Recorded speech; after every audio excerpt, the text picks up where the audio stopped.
आज इस slum soccer का नाम देश ही नहीं विदेश में भी मशहूर है। इस झोपड़पट्टी फुटबॉल का अच्छा काम देखते हुए फीफा ने भी अब विजय बारसे का साथ देने का सोचा है।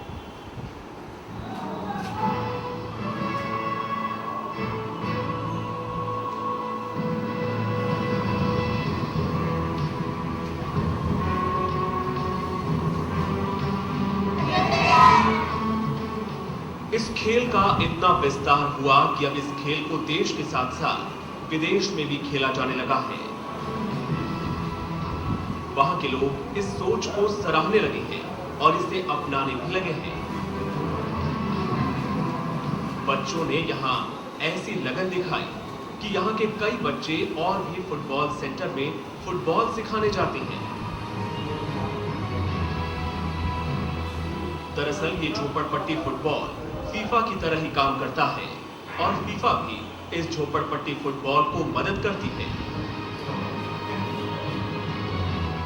झोपड़पट्टी फुटबॉल की प्रैक्टिस यहां बच्चे 12 महीने करते हैं और साल में एक बार होने वाले इस झोपड़पट्टी फुटबॉल के वर्ल्ड कप में हिस्सा लेते हैं। और झोपड़पट्टी से होने के बावजूद विदेश में खेलाते हैं, नाम कमाते हैं। इस खेल की बढ़ती लोकप्रियता और समाज सेवा को देख इस खेल के जनक विजय बारसे के बेटे विदेश की नौकरी छोड़ अब अपने पिता का ये समाज सेवा का काम देख रहे हैं।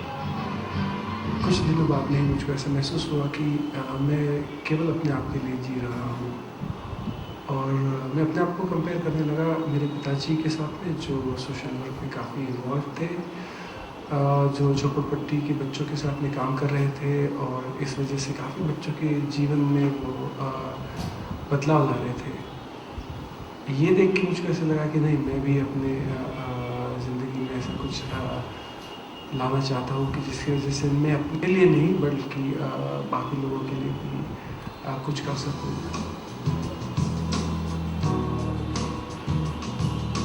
इस झोपड़पट्टी फुटबॉल का अच्छा काम देखते हुए फीफा भी अब विजय बारसे के साथ है।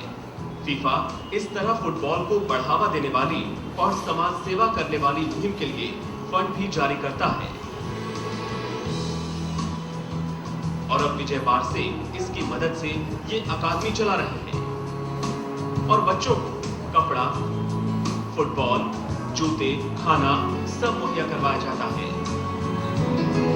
और इसके बदले बच्चों से कुछ भी नहीं लिया जाता।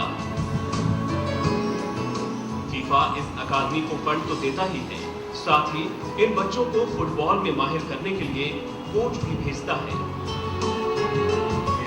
Lots of smiling faces, and of course you have the sun out, which is good for everyone. So it's exciting. I'm pleased to be here. जैसे डेविड बता रहे हैं कि यहाँ बच्चों के चेहरों पर हंसी नजर आती है, खेल के प्रति लगन नजर आती है।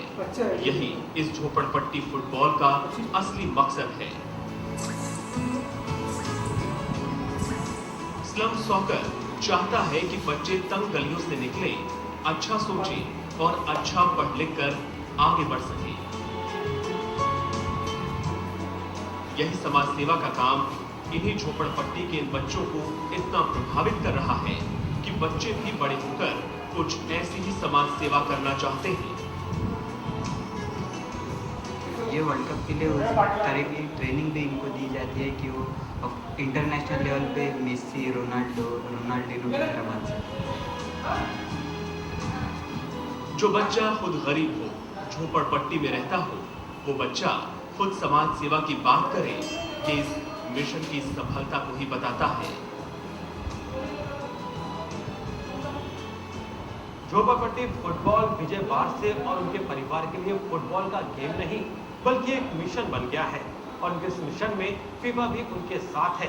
तभी तो फीफा हर साल एक विदेशी कोच यहाँ भेजता है ताकि बच्चे यहाँ सीख सके, पढ़ सके और आगे बढ़ सके। इस समय नागपुर से कैमरामैन गोविंद के साथ हरीश तिवारी। झोपड़पट्टी फुटबॉल की शुरुआत बेशक नागपुर से हुई, लेकिन आज महाराष्ट्र के कोने कोने से आए गरीब बच्चे इसका हिस्सा हो चुके हैं और अपने परिवार का नाम रोशन कर रहे हैं।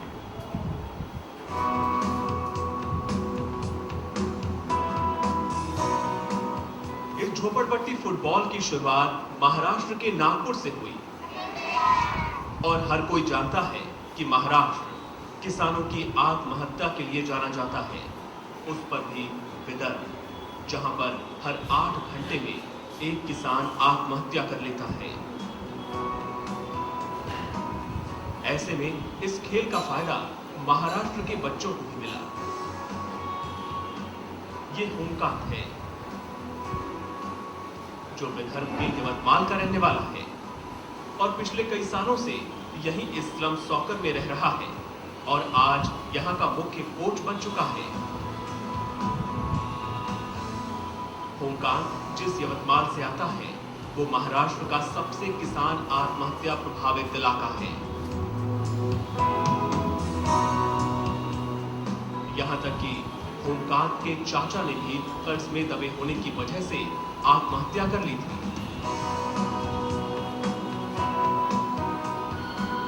इन्हीं परिस्थितियों को देख होमकांत घर से भाग आया और आज ये मुकाम हासिल किया।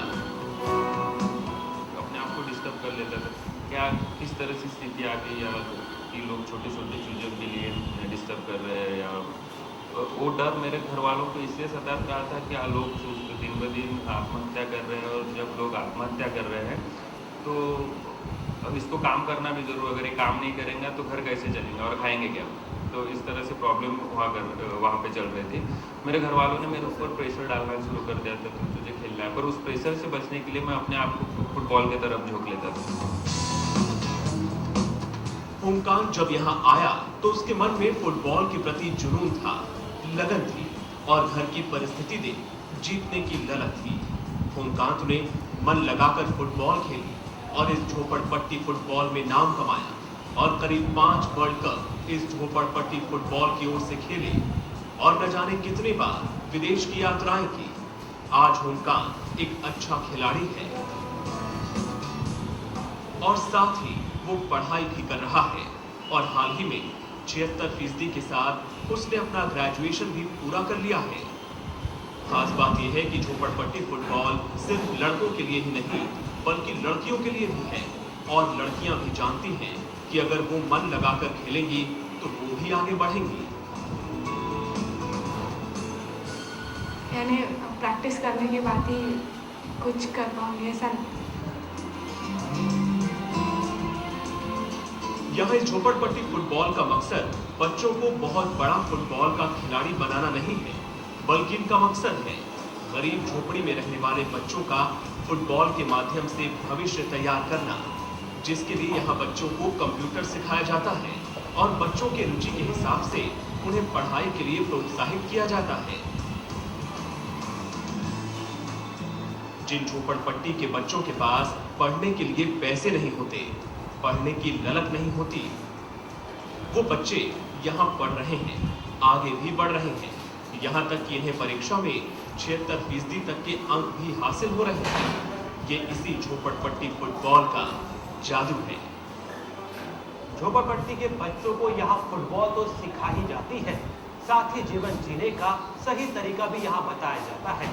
खास बात यह है कि जब झोपड़पट्टी से बच्चे यहाँ आते हैं तो किसी न किसी प्रकार के नशे से ग्रसित होते हैं, लेकिन यहाँ आने के बाद वो किसी भी प्रकार का कोई भी नशा नहीं करते। इस समय नागपुर से कैमरामैन गोविंद खेते के साथ हरीश तिवारी।